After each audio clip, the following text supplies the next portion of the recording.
हम यहीं से कंटिन्यू कर रहे हैं कि चीन में क्या था कि मार्क्सवादी विचारधारा व कम्युनिस्ट पार्टी थी। कम्युनिस्ट पार्टी में क्या था, राज्य के मामले को कंट्रोल करती थी। उसके बाद क्या है, माओ के तुंग ने सेना और पार्टी के बीच में क्या कर दिया, रेखा खींची, ठीक है, और कहा कि भाई पार्टी को ऑलवेज सेना पर नियंत्रण रखना चाहिए, लेकिन आज भी क्या है, कंप्लीट नियंत्रण नहीं है वहाँ पे, ठीक है। उसके बाद क्या है, सेना अक्सर देश में सर्वोच्च निर्णय लेने वाली संरचनाओं का सदस्य होती थी, ठीक है, मतलब जो सेना है वहाँ पर सर्वोच्च निर्णय लेती थी, ठीक है। लेकिन 1998 में सेना को सभी व्यावसायिक कार्यों को रोकने के लिए कहा, ठीक है, क्योंकि धीरे धीरे देखा भाई भ्रष्टाचार वगैरह बढ़ रहा है, ये सब चीज़ें बढ़ रही है, तो निर्णय लेने से रोकने के लिए कहा गया, ठीक है। एक ये है सैनिक शासन से क्या अभिप्राय हैं और विशेषताएं उसकी। तो सैनिक शासन का, सैनिक का पहले बता चुकी हूँ, ठीक है, डेफिनेशन वही हो जाएगी। यहाँ विशेषताएं देख लो कि भाई सैनिक शासन के क्या है, विचारधारा का विस्तार नहीं करते। इनमें क्या है, ये अपनी विचारधारा मतलब और किसी की विचारधारा को उभरने नहीं देते हैं, ठीक है। सशस्त्र बलों के हस्तक्षेप, थोड़ी राइटिंग देख लेना भाई, बल है, बलों के हस्तक्षेप से अस्तित्व में आना, कि मतलब मेन चीज़ फोकस इनका क्या होता है, सशस्त्र बलों का यूज़ करके जो है आते हैं। इसके अलावा इवन ये जो है दूसरे देशों पे हमला भी करते हैं, अपना बल दिखाते हैं, ठीक है। यहाँ पर सीमित क्या है, बहुलवाद सीमित है, और जो सरकार है वो भी रिस्पॉन्सिबल नहीं है। सर्वाधिकारी तानाशाह क्या है, इसी का ही रूप है, लेकिन ये मॉडर्न रूप है, ठीक है। इसमें क्या है, अपनी विचारधारा के आधार पर वैधता का दावा करते हैं ये, ठीक है, जिससे क्या है, लोकतंत्र का उच्च रूप कहते हैं। सर्वाधिकारी तानाशाह राजनीतिक दलों के संगठित कर सत्ता पर कब्जा करते हैं। मतलब मेन चीज़ क्या है, राजनीतिक दलों पर क्या करते हैं, संगठित करते हैं, और उस पर जो सत्ता है वो उन पर क्या करते हैं, कब्जा करते हैं, ठीक है। यहाँ पर एकल बल प्रणाली आतंक के व्यापक उपयोग के द्वारा पूरे समाज पर क्या कर लिया जाता है, कंट्रोल करते हैं ये, ठीक है। फिर आपके आगे आ जाते हैं जो सैनिक शासन है, उसके दो प्रकार में डिवाइड किया हुआ है। एक तो सैनिक प्रकार हो गया, एक अध्यक्षीय प्रकार हो गया।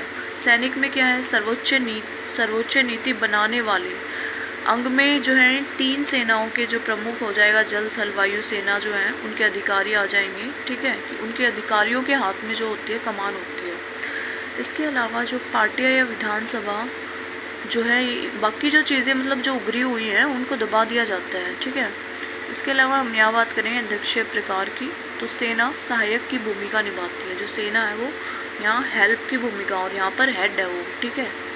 आधिकारिक जो पार्टी है वो नाम मात्र के लिए होती है। पार्टी का अस्तित्व क्या है, राष्ट्रपति के मध्यस्थता के लिए समक्ष बनाता है, ठीक है। दैट्स वाई जो है सरकार और सैन्य जो है स्वतंत्र नेतृत्व कर पाती है। जो राष्ट्रपति है वो कार्यक्रम का निर्देशन देता है। इसके अलावा जो नागरिक होते हैं वहाँ के, वो क्या करते हैं, प्रबंध करते हैं, ठीक है। उसके बाद आ जाते हैं शासन की कुछ रणनीतियाँ हैं। शासन की रणनीतियाँ हैं अपने निर्वाचन क्षेत्र का प्रबंध करना, कि जो है सशस्त्र बलों पर अपनी पकड़ बनाए रखना, मतलब ठीक है, जो भी निर्वाचन क्षेत्र है उनका प्रबंध कर पाए वे। आबादी को पूर्णतः अधीनता के लिए क्रूर हिंसा का प्रयोग, ठीक है। तो ये कुछ पॉइंट्स हैं, आप इन्हें देख लेना। इसके बाद आता है राजनीति में सेना और इसके परिणाम क्या है। राजनीति में जब सेना आ जाती है तो इसके क्या परिणाम होते हैं। 1950 के दशक में पूंजीवाद राष्ट्रों द्वारा साम्यवाद के प्रसार को रोकना।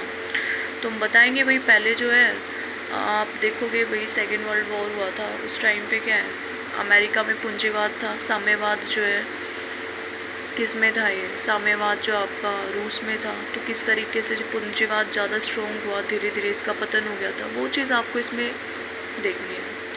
विकासशील देश जहाँ पर धर्म, जाति, क्षेत्रीय आधार पर विभिन्नता, सेना द्वारा अंतिम रूप। किस तरीके से विकासशील देश के बारे में पहले पढ़ चुके हैं कि वहाँ पर क्या है, धर्म, जाति, क्षेत्रीय आधार पर भिन्नता है, तो सेना ईजिली वहाँ पर जो है अपना कब्जा कर सकती है, ठीक है। उसके बाद क्या है, सेना का हस्तक्षेप, राजनीति का पूर्ण विकास न होना। जहाँ पर भी सेना हस्तक्षेप कर लेती है वहाँ पर क्या है, जो राजनीति है वहाँ का पूरे तरीके से विकास नहीं हो पाता क्योंकि वो सेना के अंडर आ जाती है। ठीक है। उसके बाद पाकिस्तान में सैन्य तानाशाही। पाकिस्तान में आपको पता है सैन्य तानाशाही है 1950 और 1960 में भी। ठीक है, ये हो गई थी। तो ठीक है, ये यहाँ पे आपका ब्लॉक जो 4 है सारे इम्पोर्टेंट जो पॉइंट्स यहाँ पे कवर हो चुके हैं। ठीक है, फिर नेक्स्ट ब्लॉक हम नेक्स्ट क्लास में देखते हैं।